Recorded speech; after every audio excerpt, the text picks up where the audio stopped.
Hello दोस्तों, मैं आ गया हूँ आप सबके लिए एक नया वीडियो लेकर। तो आज हम ड्रॉ करने वाले हैं केदारनाथ की फ़ोटो दोस्तों। तो ये पेंसिल शेडिंग है, बिगिनर्स के लिए बहुत अच्छा है। आप यहाँ से काफ़ी कुछ सीख सकते हैं दोस्तों। तो वीडियो को एंजॉय कीजिए।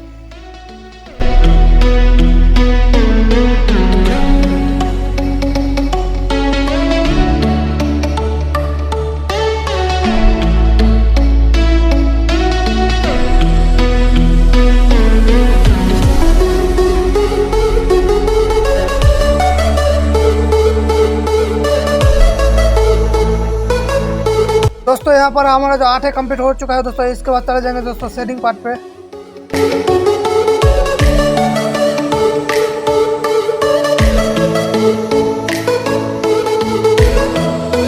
दोस्तों देख सकते हैं इधर हमारा जो शेडिंग का पार्ट है लगभग कंप्लीट हो चुका है दोस्तों। अगर हमारा आर्ट आपको अच्छा लगे तो प्लीज़ एक लाइक कर देना और चैनल पे नए हो तो सब्सक्राइब भी कर देना।